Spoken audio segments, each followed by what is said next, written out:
নেই তো, কোথাও কোনো দুঃখের সংবাদ নেই তো। না না মহারাজ, আমরা সমস্ত রাজ্য পরিভ্রমণ করে এসেছি মহারাজ। আমাদের রাজ্যের সমস্ত প্রজা আনন্দে রয়েছে মহারাজ।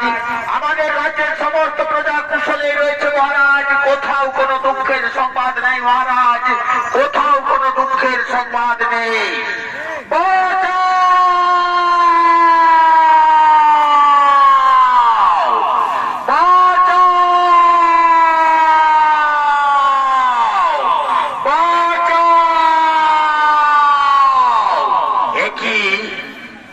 মন্ত্রী সেনাপতি সৈন্যগণ, তোমরা এখনই বললে আমার রাজ্যের সমস্ত প্রজা কুশলে রয়েছে, তুমি কোথা থেকে বেঁচে এলে? এই নারী কণ্ঠস্বর বাঁচাও বাঁচাও রবে চিৎকার করে করে ডাকছে। কে সেই নারী? কি না বিপদে পড়েছে সেই নারী? আমি যাবো তার কাছে। আমার কাছে কোনোদিন কোনো প্রজা অসুখী হয়নি। কি না বিপদে পড়েছে সেই নারী? বাঁচাও।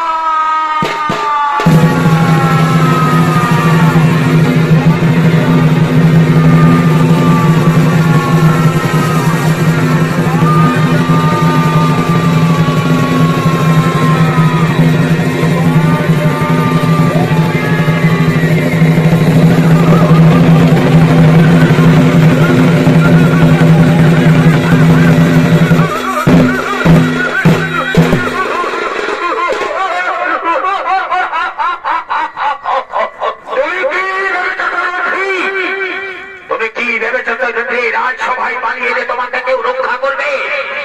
কেউ রক্ষা করবে না সরথি। এই বিরাট রাজা রাজসভায় কীটকের দিকে আঙুল তোলার মতো কোনো যোদ্ধা নেই সরথি। এই বিরাট রাজা রাজসভায় কীটকের দিকে আঙুল তোলার মতো কোনো যোদ্ধা নেই।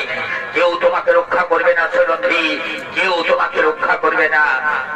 মহারাজ মহারাজ, আপনি তো নিজ চোখে দেখলেন মহারাজ, কীটক কিভাবে আমাকে অপমানিত কলঙ্কিত করার চেষ্টা করেছে মহারাজ। এই অপমানের জন্য কীটককে আপনি দণ্ড দিন মহারাজ। এই অপমানের জন্য কীটককে আপনি দণ্ড দিন। শোনো শোনো সৈরন্ধ্রী, কীটককে তুমি ক্ষমা করে দাও সৈরন্ধ্রী। ক্ষমাই হলো মানুষের মূল ধর্ম, ক্ষমাই হলো মানুষের মূল কর্ম। তাকে তুমি ক্ষমা করে দাও সৈরন্ধ্রী, তাকে তুমি ক্ষমা করে দাও।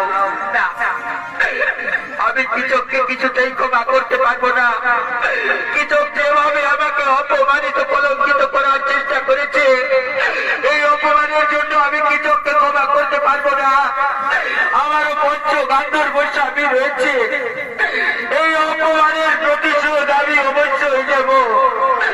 এই অপমানের প্রতিশোধ আমি অবশ্যই নেব।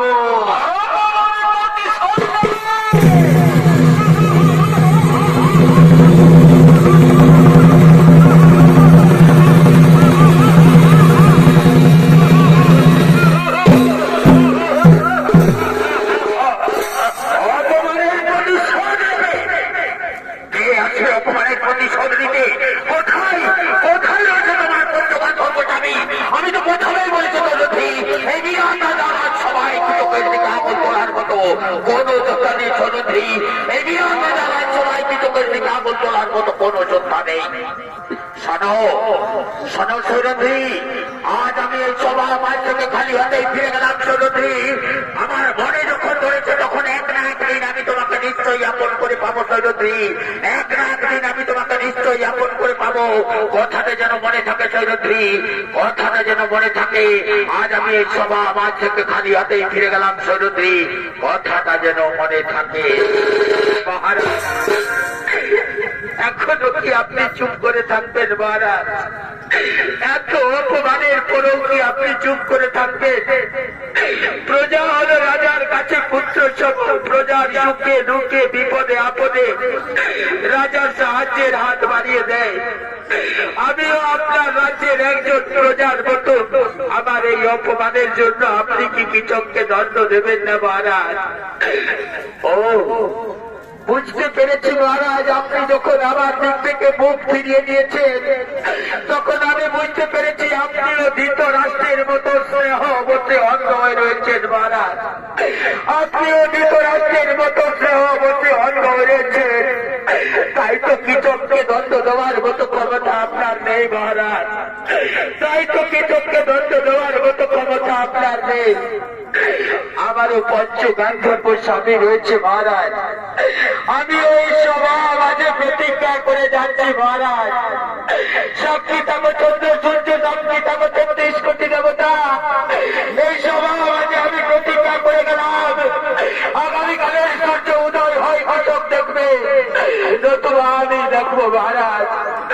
আগামীকালের সূর্য উদয় হয় কীচক দেখবে, নতুবা আমি দেখবো মহারাজ।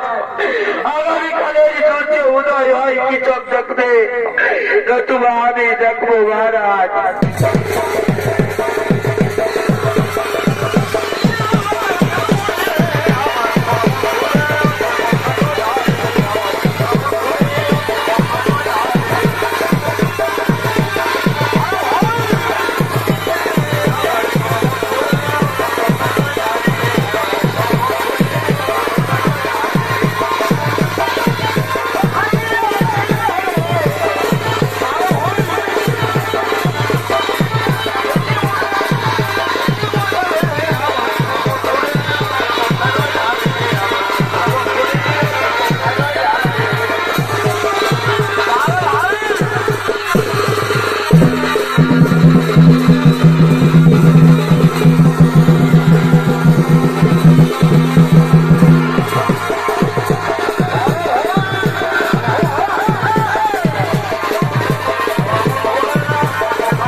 সকলেই ফিরে গেলেন নিজ নিজ আলোয়।